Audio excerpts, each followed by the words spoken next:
I feel like we playing more together. I feel like in some of the losses we had prior, we weren't playing together. We weren't playing with energy and effort, but now we all playing on the same accord, playing together, playing with energy, defending well.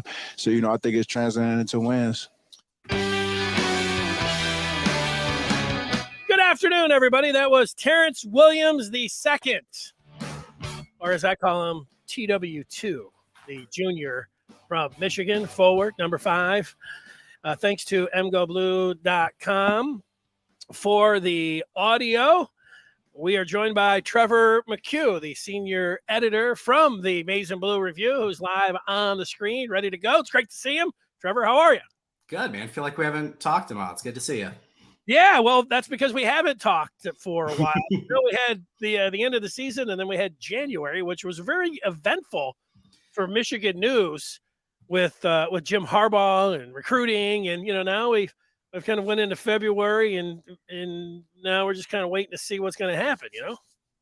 Yeah, there was Josh and I joked about who was going to take a little time off when, and that was a dumb idea. It obviously didn't happen with the Harbaugh stuff stretching out, and like you said, God, NCAA violation stuff coming from every angle. So a little bit of calm, and now we can talk about some possible tournament basketball, some possible spring football practice, start getting back into the flow of things here. Yeah, well, nice tease, because that is the menu for today. You've got also a football game that has been locked in over the last 24 hours. Some pretty big news there. If you're a Michigan fan, which a lot of you are, it's I'll put it in the gigantic news category with Michigan and Texas being locked in. We'll get to that. Trevor mentioned some football. Football's never too far out of our mind, even on February the 10th. So it's not a way too early. It's just an early spring football preview.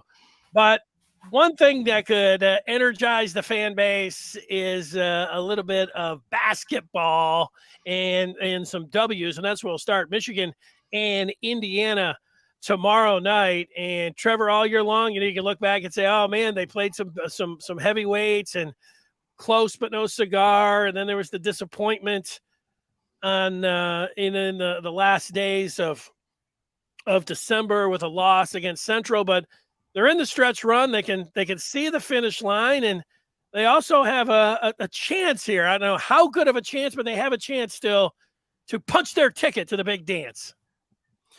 Yeah, that Central one, if they don't get into the tournament, that's going to linger for a while, I think. And yeah, you're right. There's a lot of games where whether they blew it late or were just hanging around and couldn't get over the hump, there's lots of close calls. So look, you want to be playing your best basketball at the end of the year, but they haven't left themselves a lot of breathing room. So, I don't love the cliche. It's a must-win game, but it's hard to not label the Indiana game a must-win game, right? They got to get that win on the record. And then, looking at the schedule, I've said they have to at least win their home games, in my opinion, and then probably pick off a road game or two. So go 5-2, 4-3, and then maybe still have to make some noise in the Big Ten tournament too to get in. So it'll be interesting though, because if they go 5-2, they're going to have the super bye in the Big Ten tournament. So, they might not be able to sneak in by winning against a couple lower seeds in the Big Ten tournament. They might have to win a big game to get in. But yeah, that's where I'm at right now. I think Indiana's a must win.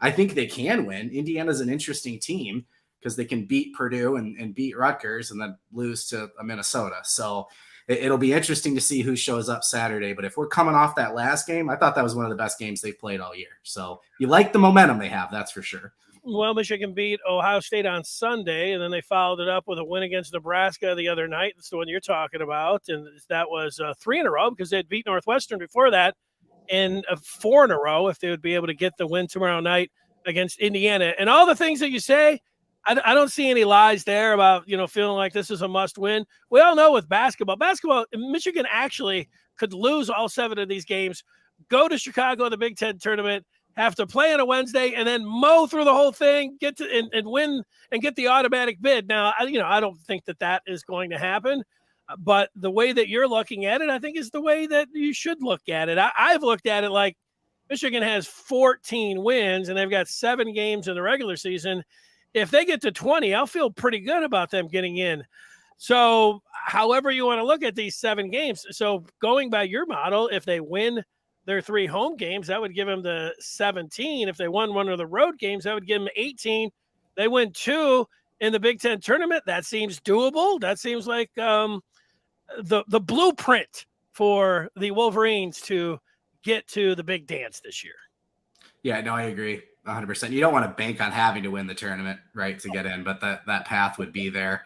And honestly, I mean, we've seen it before, right? There is some brand bias that probably favors Michigan. So if they can get in that bubble range, maybe they get in and another team feels snubbed or whatever. I don't know. But yeah, if they're not winning 4 or 5 of the last 7, then yeah, you're basically hoping you win the tournament, in my opinion. So starts with Indiana. I think if you get 4 in a row wins and you're beating Indiana, you got to feel good about where the team's going, especially with how Kobe's playing. You can see the trio now, Kobe, Jet, and Hunter starting to find a rhythm. I mean, Doug was thrown into a really interesting situation this year. Obviously, he's starting to come along. If Joey Baker can be the 6th man that we thought he could be all year, it doesn't matter how bad they played all year. Once you get in the tournament, if you're playing your best basketball, maybe we've got another Sweet 16 run coming. Who knows? Well, that's a good point. We saw last year, at this time last year, it's not like everybody was sitting around thinking that Michigan was going to get into the tournament, that they were going to make some kind of run. Yep. They need to win a big road game without Hunter Dickinson in Columbus to be able to get in there, and then beating Colorado State and beating Tennessee and ended up where it looked like most of the season was a thumbs down, ended up with a thumbs up. So they can still do that. But you would think that now is the time, and tomorrow going to be a great atmosphere. Anytime Michigan plays Indiana in basketball, you can say whatever you want about the Chrysler Center and different games, but this is one of the games that people show up for, and they'll be fired up, and it's a Saturday night, and so let's go. I can remember my first game ever at the Chrysler Arena was the last game of the regular season in 1986. Michigan was going for back-to-back Big Ten championships, and Indiana was the opponent. So I don't know if they always have been right there at the end, because Michigan will play their last game down in Bloomington of the regular season before the conference tournament in Chicago. But but Indiana's always. I mean, Indiana, their name, you might want to say presently they're a blue blood, but the name of the brand, it's always been they're Hoosiers. I mean, like the whole thing. You think Indiana, you think Bob Knight, you think basketball, and nothing against Mike Woodson. I know he was on, those that Bob Knight 76 team. So all of that, it's all coming around. But all of that, it's a big game coming up tomorrow, and if they can get that, it would be 4 in a row, and people will start. Really, now the Super Bowl will be over. People will really start. They'll be forced to dial in and start focusing in on basketball. So Michigan can do well, because there's a lot of people that they won't to. Oh, okay, when's Michigan's next game? Oh, Valentine's Day at Wisconsin. There'll be a lot of people that might, for the first time. I think that was the same case last week when it was Ohio State at 1:00. Like, oh, let's see what the Wolverines are all about. Oh, they played great. Well, let's see if they can get on a little run here. Yeah, this is kind of when people start checking in, right? So, yeah, the Indiana thing, they're one of those programs that basketball is just better when they're good, right? And maybe it's because I've lived in the Midwest for most of my life, but man, Indiana loves basketball. Yeah, so that's just a fun rivalry, and they're definitely not meeting the expectations they thought they had coming into the year, but I mean, they've got one of the best players in the country on their team, and it's Michigan, Indiana, man, on a Saturday, a lot on the line. I think it's gonna be a really fun game. Yeah, and speaking about people parachuting in on the season, Dooney Dunn is reminding me that it's a big weekend, and not just a big weekend for the basketball team. Over on the ice, Michigan is going to be taking on Michigan State, and that is what college hockey is all about. You don't have to have been anywhere all year long with the Maize and Blue on the ice, and you could parachute in tomorrow. I think actually tonight. I think they're at Munn, and so it's going to be a great weekend of hockey too. You could be jumping in on that. Basketball, hockey, hockey, basketball. And it works out tomorrow night pretty well, because it's a 6:00 tip and a 8:00 face-off. So you can be all Michigan all the time. Plans are set, man. We're good. My plans are set. I got an annual barbecue smoker. That's going to start. They're going to start at 10:00 in the morning. I will just visit during the day, but then there's a lot of people that are going to the basketball game tailgating. It's out here in Dexter. They're going to the basketball game and then they're coming back at night, and it's a great event. And tomorrow the weather's going to be nice, so it's going to be perfect for real perfect Michigan sports day if that's something that you like. And I like Michigan sports day. You're in my heart here. Smoked meat and Michigan sports, man. Yeah. Yeah, not much better than that. Kent's going to be in Assembly Hall to watch the Wolverines clinch a Big Ten tournament berth at the last game of the regular season. That would be nice if they were able to do that. And Assembly Hall's been rocking. I watched them last Saturday take on Purdue, and that place was going bonkers. And against Rutgers this week, I watched that game, and the folks were going bonkers there in the fabled Assembly Hall. All right, let's turn our attention to some football. Never too far out of mind when we're talking Michigan. We just went over some hockey and basketball. And before I do that, I want to tell everyone, you want to know what's going on with Michigan all the time. This is just something, this is 1 hour, maybe a half hour out of the day. It's going on all day and all night over on the Maize and Blue Review. The stories, the posting board, everything that you want to know about recruiting, football, basketball. It's there. You can get in tune with Michigan this year. And right now, join the Maize and Blue Review. Go to michigan.rivals.com and you can get in on all of that. This is one of my favorite graphics of the year that I've kept up there, and you're responsible for that. Nice job as you faded some of the players that were invisible coming out of the corn, and then some of them, were in full visibility. Great job on that. Yeah, me and boredom. That's what you get, bud. Right there. If it means all those guys coming back, that was a great time. I had to keep adding dudes. Yeah. That's right, you did. There's been an addition to next year's schedule, which is, I don't know if it's a complete shock or anything else, but here's the news. Michigan and Texas. We knew that there was a schedule for Michigan to play Texas and Michigan to play Oklahoma, but next year Michigan was going to Austin, and then we find out that now next year on September the 7th, Texas is coming to Ann Arbor to play Michigan. And Trevor, we just talked about smoked meat and hockey and basketball.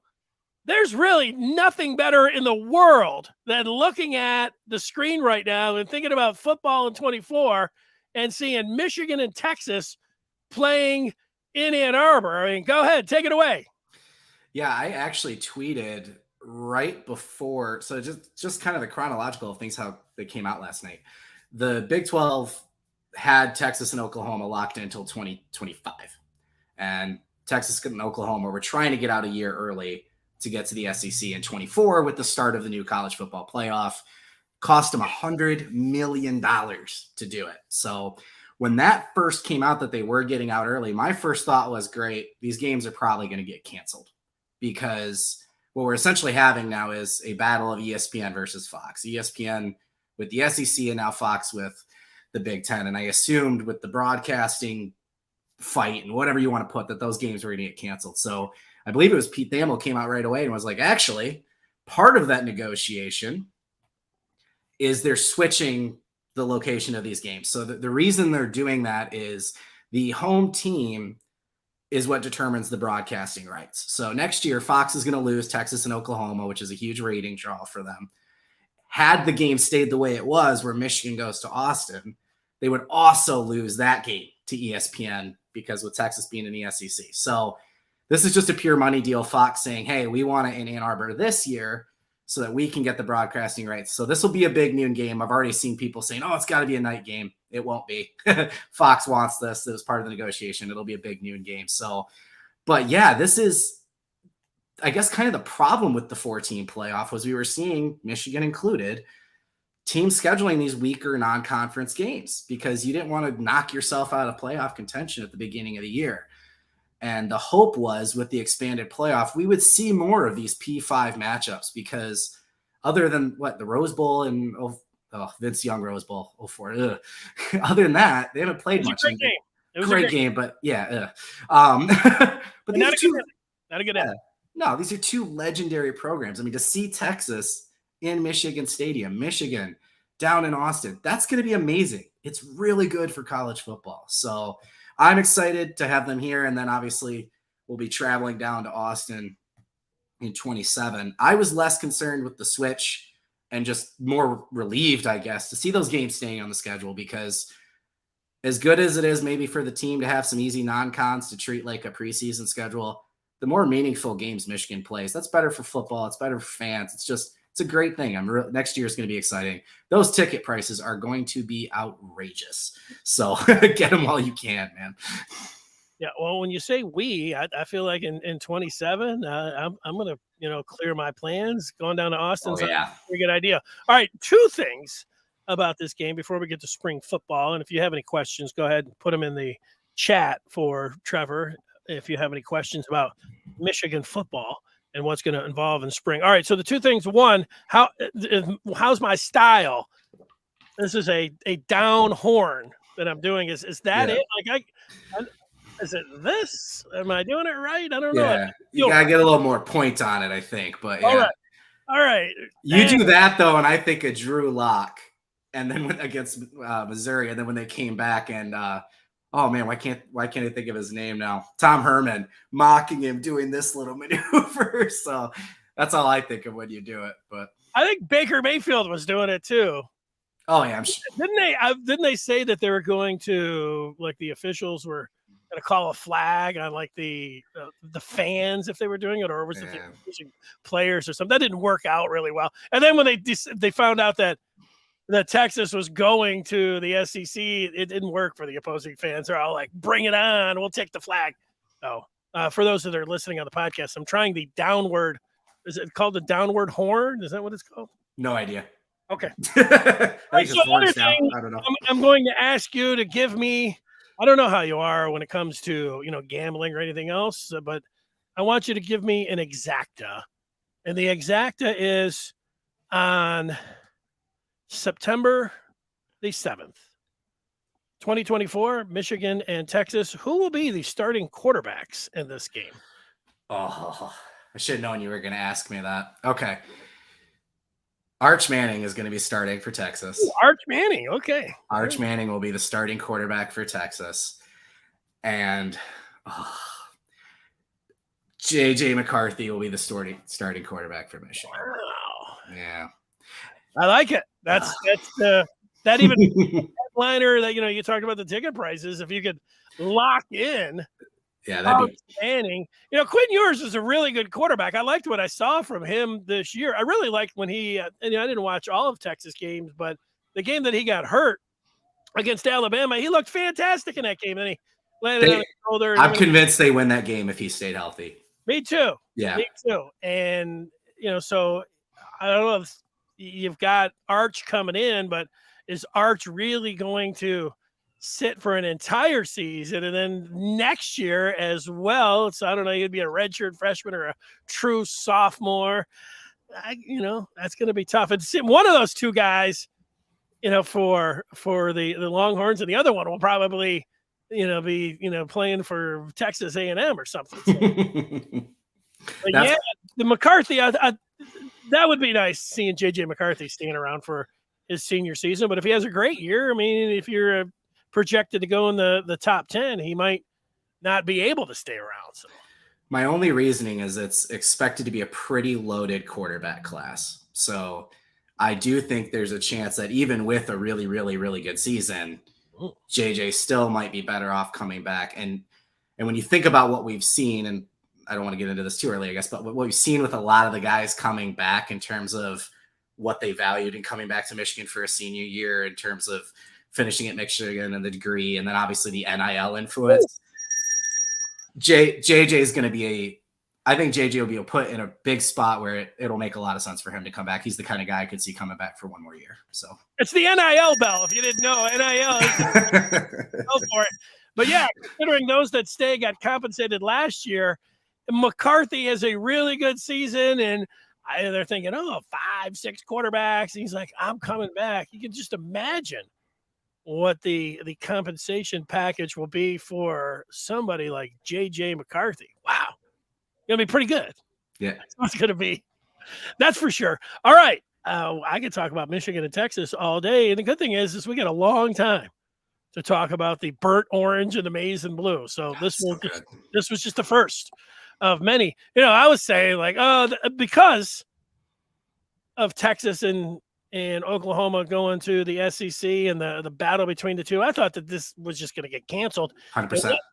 But then about 6 months ago, we saw that Minnesota arranged a home and home with Alabama. And I was like, oh, well, if they're doing it, maybe that was it felt like a little bit of light at the end of the tunnel. So this looks like it's going to be happening now, which is the great part, I think, for college football fans. Now Michigan just has to go out there and win it, or people will be complaining about playing a tough non-con. That's all. Yep.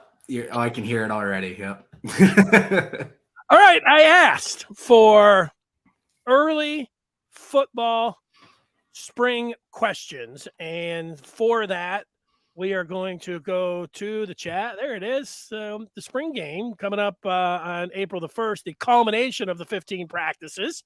That's the one we'll see, but there's other things that are going on in those other 14 practices. Lyle kicks things off and is talking about positional battles.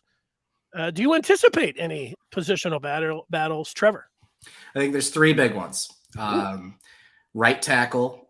I mean, you could name 4 or 5 names there. We'll come back to that. Cornerback 2 on the outside from Will Johnson. And then we'll call it wide receiver 3. On the offensive line, I expected basically we're going to have a situation where it's like, all right, let's figure out our 5 best linemen, then we'll move them around. But now you've got Keegan and Zinter coming back. That locks down your guard spot. Drake Nugent, I'd be shocked if he's not the starting center. I mean, it's maybe not the Olu level addition, but it's pretty close. He's one of the top interior offensive linemen, in college football. Keegan coming back, I think, means Ladarius Henderson is the starting left tackle at this point. This is a guy that could have been a 2nd or 3rd round pick.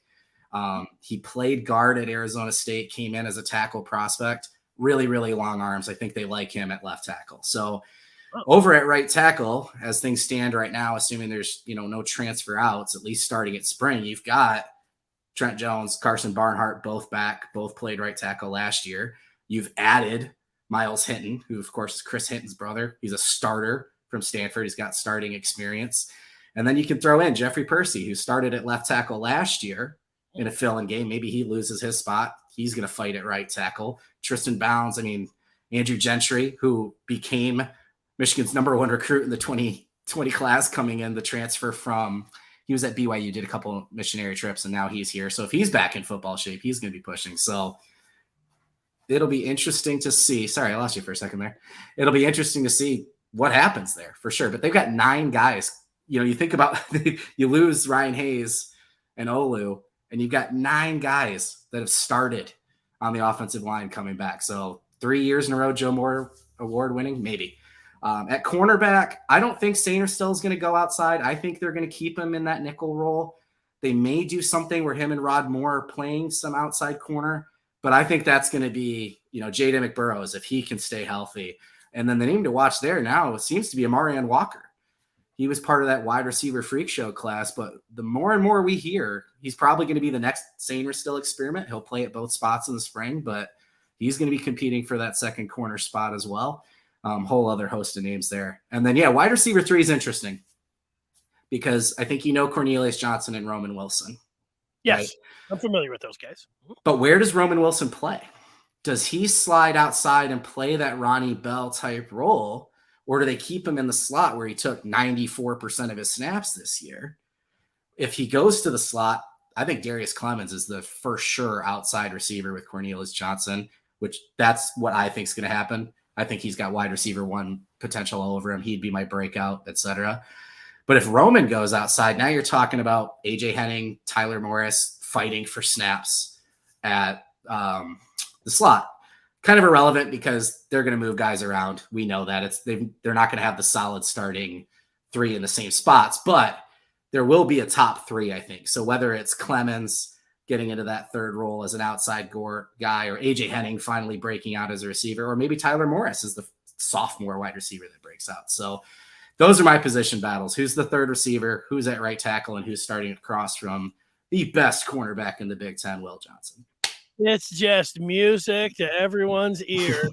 Trevor McCue, and the part about you like listening you talk about Michigan football, but you're just picturing all of these, and you're thinking, wow, these guys are all good. Wow, that offensive line's going to be pretty good. So is the wide receivers, and that all fits into it. It's just really, you're just conducting it all. And Morris came up with a big catch against Illinois, how he figures in, and everything else. I'm going to put one name out there, and it goes back to sometimes just your position of where you're at. I was at the spring game. I was down in the corner of the end zone, and both Will Johnson and Miles Pollard were playing on a fourth down. And, of course you're going to keep an eye on everyone. But I looked and I said, wow, whatever that guy was doing, tracking the ball, turning his hips, playing the ball, knocking it down. I said, I like that guy. I had a great view of it. I was like, ooh, Pollard. And it just, so he's one that I'm going to put into as a dark horse there over on that cornerback too. You mentioned Amarian Walker in a position switch possible.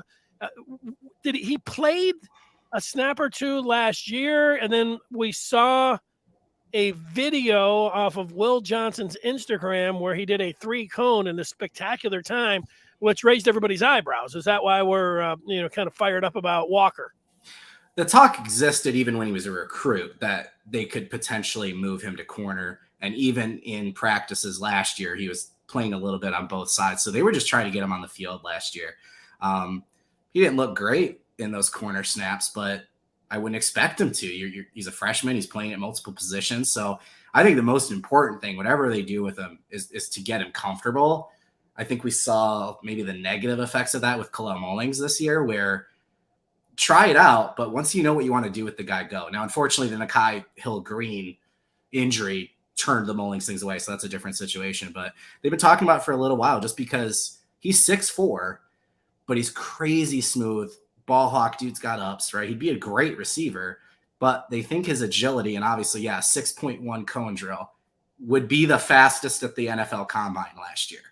That's a freshman in college doing the best cone drill had he gone to the Combine. It's just absurd. So we've been hearing the talk already, but Will Johnson's pushing pretty hard for Walker to be out there at corner. So I trust Will Johnson's judgment, and I think that that's what we're going to see. So it's a different thing altogether, but you should see the cone drill that I got set up for Sunday for the Super Bowl.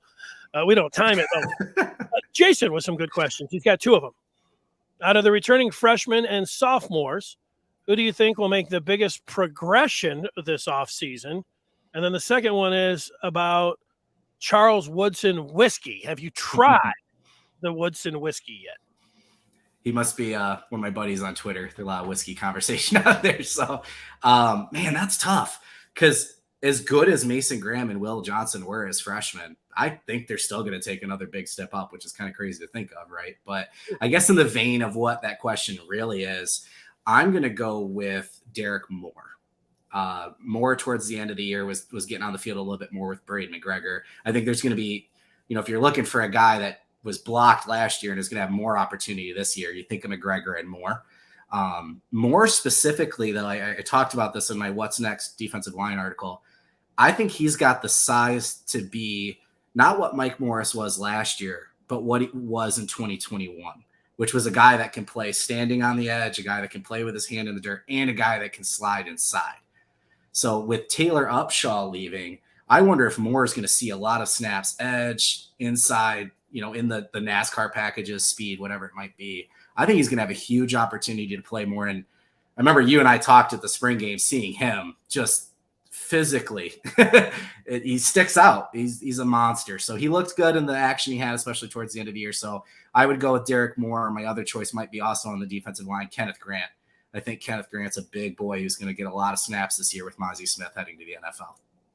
Derek Moore passes the look test. You could put him out. Does. You could put him out with the Eagles defensive ends on Sunday, and you'd be like, "Whoa, that dude looks like forget Sweat. Put this guy out there. I mean, he looks like he can play in the Super Bowl right now. That's good. I'm going to go with, and it's going to be a something, and I'm going to stay with. It's another Pollard, and it's Micah Pollard. Nice. Micah Pollard and Miles Pollard. Harbaugh a lot when he was mentioning, he says different things, but he likes saying Micah Pollard's name a lot when he was talking about special teams and guys that played well. in that phase of the game. I could see him taking a little bit of jump. I'm keeping an eye on both Pollards. Pollards times 2 coming up in the spring. Now, that's just heading into spring. That doesn't mean these guys are going to be in the start line. Those are the guys that are intriguing me, taking a look at both of the Pollards. And what about, I've tried Woodson wine, and it's been pretty good. Now, what about the whiskey? I don't want to answer this and sound like a complete snob, but I didn't particularly love it. They're doing some interesting experimental things. I've only had the original one. I haven't had any of the new ones. I have been told some of the more aged stuff is better, which is going to happen. The more he's in operation and the more aged stuff he can put out, the better it's going to be. I do think it's a great entry whiskey, though. A really good friend of mine's not a big whiskey fan, and he can sip on it clean. So if you're somebody looking to get into it, I think it's a great entry whiskey. The bottle's cool, and obviously Charles Woodson is awesome. But when I go to my shelf, it is not the first thing I'm grabbing. So, well, what is the first thing that you're grabbing if you're going to your shelf? What day is it? It's Friday. Yeah. Tonight's gonna be Old Forester 1920. Yeah. So sounds good to me. Okay, let's get to some other questions to see if we have any. There's people weighing in on that Texas. And Antoine, not a surprise that he's bringing a question to you. He says he thinks Michigan needs to go after another quarterback like Van Buren. Jaden Davis, he says, a little flaky. What do you think? I'm still confident Jaden Davis is going to end up at Michigan. We're talking a lot of spring. I think come the spring game, Jaden Davis might make his presence known at the spring game. We'll see. I know people don't really like maybe the way the recruiting process is going because as a Michigan fan, you want it over. We're not on his timeline. So I would say, continue to be patient with it. We'll see. I know people are nervous too because the eggs in one basket thing kind of backfired with Dante Moore, right? So I'm still confident Jaden Davis is coming to Michigan. I don't think they need to move on necessarily. Van Buren was a guy that always felt like they could get him whenever they wanted, mostly because of the Biff Pogge connection. So that's kind of interesting. He's also released a top 8 at this point that does not include Michigan. So I don't know if, 3 or 4 months from now, if Davis were to choose someone other than Michigan, if they're going to be able to reignite, hey, Van Buren, I don't know if he'd be receptive to that. So at this point, it does kind of feel like another eggs in one basket situation with Davis. So Kirk Campbell has hit the road running. He's talking with Davis. He's talking with other quarterbacks in future classes. So I wouldn't label him flaky. I just think that in this social media age and everything, maybe he's not handling the recruitment the way fans would like. And maybe he doesn't pick Michigan. I don't know. But sitting here today, I still feel pretty confident he'll be blue at the end of the day. Well, I'm really glad to hear you say that. Now, I have I'm no expert when it comes to recruiting. I see what you guys say. I study what you guys are laying down and try to pick up the clues and everything else. But then I jumped in this year with some forecasts, and the first one burned me because I went with Nichols Harbor. And even though you guys were saying, no, Henschke was like, even the day before I did it, Henschke was like, I don't think so. And I'm like, oh, man, I'm still going out there. And I predicted Nichols Harbor, Michigan, struck out. My other prediction forecast is that Davis is going to the Maize and Blue. So I'm holding to that if I go 0 for 2, it might be a short-lived weather forecast, recruiting forecast for me. I'm gonna have to quit doing that. So yeah, I don't do the forecast game. I just listen to my folks on my team and come here and pretend I know what I'm talking about. So. Well, sometimes I zero right now in the forecast game. I don't know how many people are going to listen to me, but they're listening to you, and we'll see. I'll feel really good. Nothing like a prediction coming true, a forecast coming true to get you back in the game. Kent is asking about Davis Warren. Is he the only other quarterback on the roster with any potential? He asks. One, I think his potential is higher than people realize. I wouldn't be shocked if Davis Warren is the starting quarterback in 2024 for that Texas game, and I wouldn't be upset about it. For those of you that don't know his story, please look into it. Warren would have been a high 4-star quarterback recruit. He had a battle, a health battle that he fought and did well, and Michigan has brought him into the program. He's scholarship now, and he looks great. I mean, we've seen him in the spring game and some other things, but nobody will say anything but great things about Davis Warren. So his potential is there. The staff says they're confident in guys like Alex Orji and Jaden Denegal. I thought Kendrick Bell, Ronnie Bell's brother, coming in was eventually going to just be a wide receiver convert. They swear he's playing quarterback. They want him at quarterback. So you've got 3 guys there that with some time and develop maybe could surprise and come up. In terms of, like the next McCarthy, no, that guy's not on roster right now, which makes the 24 and 25 commits so interesting. All right. Well, let's see. We got some other football questions here. It's true, Andres. Antoine's got a lot of things that he's pointing out here. He likes Van Buren from what he sees, but he also has one more question for you, and it comes right here. He says, if Michigan is going to buy a player, I would buy strategically a quarterback and edge rusher, people who actually affect the game. What is Trevor's opinion? That's a loaded question for you. If Michigan is going to cheat and get into the pay for play game, who are they paying? I think Michigan's NIL strategy is the right one, and we've seen it, right? So you can be Florida and play this pay for play game with the contract. I don't know if you saw that. That's illegal, man. It's crazy what doors are going to be open there, but whatever. You don't get the guy anyway because you can't actually secure the funds to get him in there.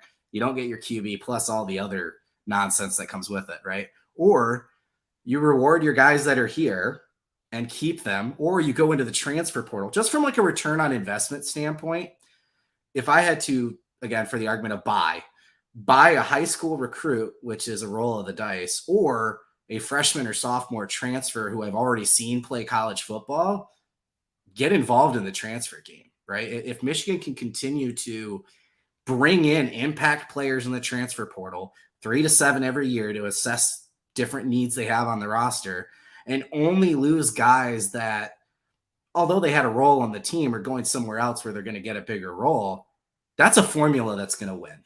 It just is. So, and we've already seen even the bigger programs now are starting to say, okay, the Wild West thing was fun, but Ohio State, our biggest rival, paid, Quinn Ewers to come, bunch of money, big brand new truck, and the dude's down in Texas, right? So again, in terms of return on investment, these boosters aren't writing blank checks, man. It's not going to maintain for these high school recruits. I just don't think it will.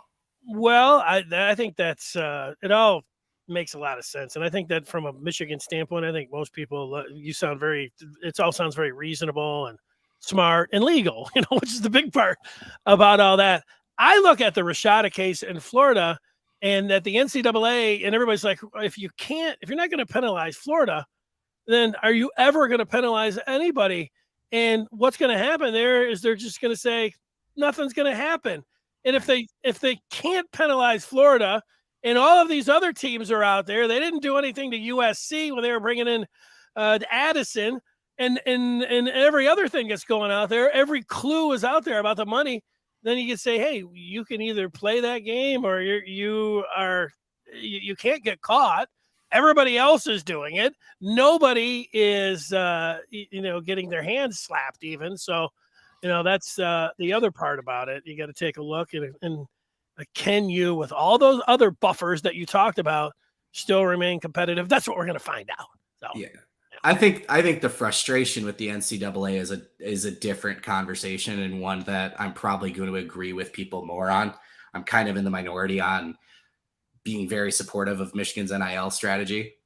They would even admit, the folks behind the scenes and out front, that maybe it hasn't gone along as quick as they would like, and there's been some obstacles. But when I think about what's sustainable, what Michigan is doing is sustainable, where the darlings of last summer's NIL were Texas A&M, Miami, Michigan State, right?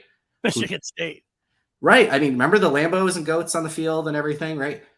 You're talking about all 3 of those teams went under 500 this year. And I think combined with the 3 had nearly 50 transfer outs, right? So if somebody's picking your school just for NIL, that's their main reason. I'm not against that as a judge of character. I'm against it if you're making the right decision, because now once you're on campus and going to classes and in the facilities and in my state, you're not happy here because you didn't pick the right place to go to. You only followed the money, so you're going to transfer out. So again, I'm not judging a guy. If I was 17 years old, somebody wanted to give me 13 million to go play at Florida, then Gator chomp, man, I'm there. I get it. But if I'm building a program and that's the only reason he's coming, that kid's not going to be happy and he's not going to stay. So the NCAA part of it is so true. There's politics there that is infuriating. Obviously, we've seen it with them going after Harbaugh for some very stupid things compared to what we've been seeing out in the public. So I get the frustration there, but I believe in what Michigan's doing. And I think once we find some calm and return to averages, they're going to be in a good position. Yeah, you make a lot of good points, and the transfer portal really worked out for them well this year. And at this time last year, people were lamenting NIL, and they were also talking about Michigan not being able to get into the transfer portal. And look at what a difference a year made there. So we'll see. Maybe they're able to make some headway elsewhere as 100%. well. Trevor, great job. I enjoy your work. Like working with you at the Maize and Blue Review. I can't wait till we talk again. Is there anything else that you want to say out there to the people? No, yeah, just like you said, keep following us over at Maize and Blue Review, michigan.rivals.com. We are starting to get into it, man. Spring content's coming, and then obviously, yeah, we're going to be following Michigan basketball, hockey. This is the time of year where one season's coming to an end, and another one's getting started. So we appreciate all you guys, and yeah, love talking sports, and hopefully I can come on more now that we're finally situated here in the new place. So anytime. And a reminder for everybody, after the game tomorrow, Michigan and Indiana, on this feed right here, the Maize and Blue Review, we'll fire it up and talk about Michigan's win over the Indiana Hoosiers. So we'll talk with you tomorrow night after the game. Trevor, great job. We'll talk with you. We'll read your stuff. We'll talk to you soon. We'll read your stuff even sooner on the Maize and Blue Review. See ya. see you then.